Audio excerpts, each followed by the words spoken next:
when you want to create a really high CLTV, a really high customer lifetime value for your business so that you can be very profitable with your marketing, then it's very important that you craft a well-designed customer journey. Customer journey is the next topic.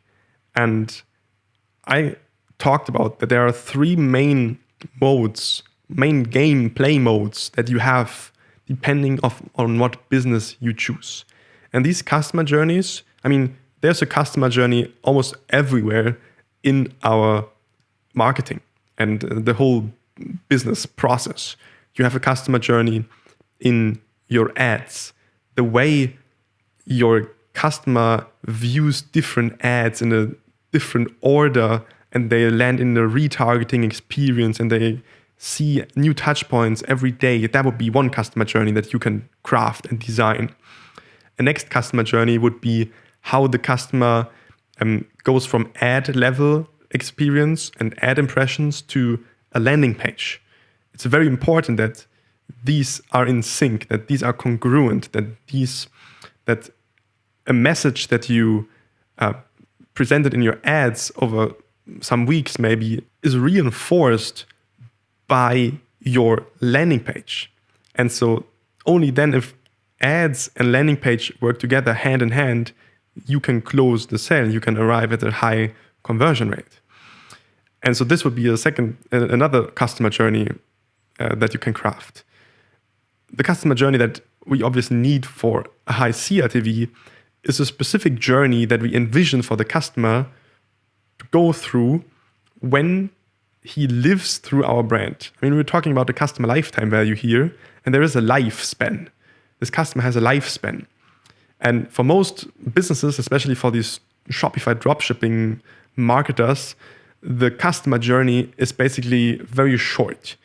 There's an ad, there's a page, there's a quick impulsive purchase decision. They buy a product which doesn't work, so they put it into the trash and they never buy from this brand again.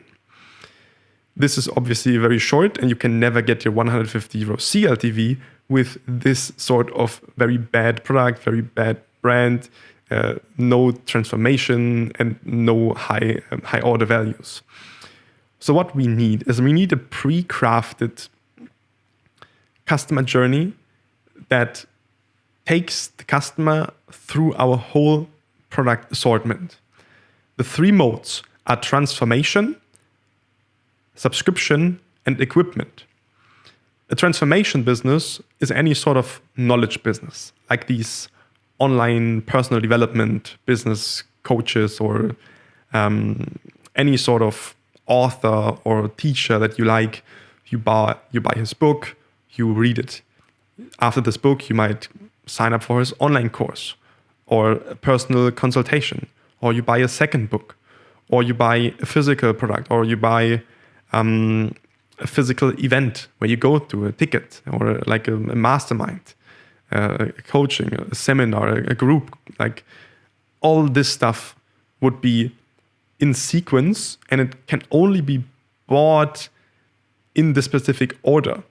You cannot sign up for the high price mastermind before you've studied the initial core concepts in the book, in the videos, in the YouTube channel, in the online course. For example, here at Bots Ventures, we have these videos, we have books, we have courses, we have lots of courses, we have personal coaching, and we obviously have a startup incubator where we can work together on creating the brands of the future. But I can't work with you there if you've not watched these videos first, if you've not read my book, if you've not at least showed us and gone through our courses in a way that we know that you are ready for this next product, for the upsell. So each product is basically one thing and needs to be executed and needs to be used. It needs to create this micro transformation from point A to point B, but the B is not the final B. Like there might be a first product that helps you to get your first $1,000 on your freelance business, but this is not the destination. destination would be to become a millionaire or to become financially free and making 5-6 figures a month totally automated. That would be the final destination. Or the final destination might be to get 1 million customers, transform 1 million lives with your business. So there's like little new A to Bs, and each product has its own A to B transformation. So the book has its little A to B transformation. Then the course has a bigger A to B transformation. The seminar or the group event might have an even bigger A to B transformation. And you can only buy these next products if you've successfully gone through the first products. So that would be your main mode, CLTV mode, if you have a knowledge business, if you have a transformation business. The second kinds of businesses are the subscription businesses, which, as the name says, offer some sort of subscription service, software, monthly consumption products, like a protein shake, a supplement, a green smoothie, anything that you can basically eat, drink, or in other ways consume digitally. Content is also, if you sign up for example, Netflix, Spotify, these all cost on a monthly basis, and you basically go through these the service and the product, and it's an ongoing thing. Every month they have something new for you. Every month they ship it to your door so you can consume it. And so in this case, if it's just one pure, very lean, very minimalistic subscription business, you would maybe start with a first product, which costs 50 euros. And then you can sign up for a subscription service that costs not 50 euros, but just 35 euros because it's on a subscription. And so your CLTV would be calculated by adding the first 50 euros, which basically every customer buys, because otherwise they wouldn't be an existing customer. So everyone buys that 50 euro first test thing, and then they sign up for the 35 euro per month subscription, which would be 350 euros after 10 months. So almost 400, a bit more than 400 euros per year. And you would calculate by knowing your churn rate, by knowing how many people quit this. First of all, you need to know how many people actually start the subscription. Do you have a 70% retention rate there, or do you have a 50, 20, 10% retention rate? The lower this number is, the more you need to work on your marketing and your product to make it like really good. So you have a high retention rate. And then from this retention rate, you would get a feel for how long do people actually stick. Does an average customer stay only 2 months and then cancel, or do they stay 12 months and are super happy? And because we know that we need to optimize for heavy users, you would want to have a look at what are the customers that stay the longest. So if you have some customer cohort that always stays like 1-2 years and they're super happy and they give you reviews and they make friend referrals and they buy other products and they're just super loyal customers, you would want to optimize your marketing for these as well, because every customer costs CPA costs to acquire, and you want the customers that actually give you the highest CLTV. So optimize for these. So if you have a subscription business and just one product, that would be your case. But already you can see that you would limit yourself by not developing further products. Like, for example, this would be like a small monthly subscription for just 35 euros. But what about people that need more of what you offer? Maybe they are like bigger muscle man type people that want to eat more, or they want to drink more of that, or they want to just take more of the supplements, or they are heavy users and they want to experience your product more. Then for these people, you can add more stuff. You could try to sell individual products, which would give you more elements of a transformation or an equipment business, or you could create different higher tier subscription models like you see on every software. On pretty much every software, you can start with the 10, 20, 50 euro plan, but there's a 100 euro plan, and maybe there's even a 300, 500 euro plan for the extreme heavy users that have like more people to work with the software, or they have just other use cases why they need all these features. And so if you bring more value, you can obviously charge more money, and you have a higher CLTV in this case. The third mode is equipment, which is pretty much for every fashion brand, for every any brand that sells like kitchen or home design stuff or furniture or suitcases or, as I said, fashion or other gadgets. You have different products that work as a standalone product, but it makes sense for people to buy. If I have the hat from one brand and I really like the hat, I buy the t-shirt and the belt and the suit, and then I have like everything from this one brand. Or for example, cameras. I have the camera here. I buy the new lens from the same brand. I buy the cable. I buy other stuff that adds on and that improves the way I can shoot videos.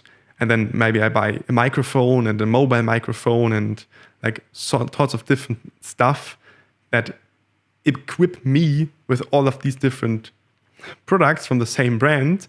But because I'm still one customer, I was acquired a couple of years ago once I bought my first small product. Or maybe I started with the camera, and then over time I bought more and more lenses. And I end up with a certain CLTV. But the thing is, the brand only paid one initial acquisition cost, one CPA cost at the very first purchase. And all the other purchases were made through really cheap email marketing, phone, WhatsApp marketing, or really cheap retargeting. And this is the power of knowing about these three modes. And you know that the highest CLTV brands out there, like Apple, like Sony, like these crazy successful brands, they mix and merge their CLTV modes even. For example, for Apple, you might start with an iPod, you might get an iPhone, you might get a MacBook, an iPad, an iMac, new mouse, new cables, new AirPods, like headphones. And when you start using these products, you get into subscription services like the cloud storage for your gigabytes, maybe things like Apple Arcade or Apple Music, Apple TV. And this would be the first thing is basically a mixture between mainly I think it's equipment, because you would ascend the value ladder and buy more and more higher price stuff, but it also transforms you in a way, because you go and become a more heavier user. And then when you sign up to things like Apple TV or Apple Music or Apple Arcade, this is subscription based or cloud storage services. So there's more subscription revenue now coming in from all the different products that you have. And buying a new iPhone every 3 years, I would definitely see it as a subscription service, because you buy the newest iPhone every 3 years. Or some people buy it every 2 years or every 1 year. And with every new purchase, they obviously get more revenue, or they trade your old iPhone in and you get like a 500 euro discount on your new iPhone. And so this is like a subscription service where you pay 500 euros every 2 years to always get the new iPhone, right? And so these brands then end up with absolutely crazy CLTVs. I think there were like studies about Starbucks or McDonald's that they have tens of thousands of euros CLTV. And because everyone, like Starbucks, I mean, I don't drink any coffee, but people go there and they go there like every day in the morning. They have this morning habit of buying the $5-7 Starbucks. And of course, that adds up to hundreds, maybe thousands a year. And obviously a lot, like they stay there for years. And it's crazy. And imagine you have this kind of customer behavior and you have 10 to 40 euro initial acquisition costs. Like, do you care if your CPA is 11 euros or if it's 17 euros? No, you don't even care if iOS 14 comes out and lots of other brands are your competitors, because you just know I have tens of thousands of euros CLTV. I can pay these 100, 200, 300, 500 euros in acquisition costs. I don't mind. I'm profitable as hell. And so this is the kind of business that we want to build. These customer journeys are pre-planned, they're pre-envisioned, and they emerge with the customer. You can't force a subscription model onto customers. It has to be a logical, healthy, organic thing for customers that would on their own buy again every month because your product is so good. And now you offer them a 10, 20 euro or 10, 20% discount on a subscription. And so for them, it's like, oh, nice. Now I can save time because I don't need to order every month again. I can just have like this automatic ordering thing shipped to my home, and I save money. Great. So I sign up for that. And so if it's an organic, healthy thing for the customers to do because they want it, then your upsells will work. Then your subscriptions will work. If your product is so bad that people don't even read your book and they don't even watch your videos, then you cannot force any new upsells on them. They need to have this genuine desire of buying more great products from you and to going into a deeper partnership and a deeper relationship with you as their hero, with you as their brand expert to solve their problem in a better, faster, more comfortable way. This is very, very important, and you can't force these things. It needs to be a customer journey that is well crafted according to the customer's authentic needs. And you ask them through surveys, you ask them through like human engagement, forming a true connection to your customers and asking them the question, how can we serve you better? What do you like best? What could we do to go out of our way and make sure that you have the best possible experience and the best possible value and are just like a super fulfilled, transformed customer? That's the goal. And in the next video, I'm going to talk even more about that topic.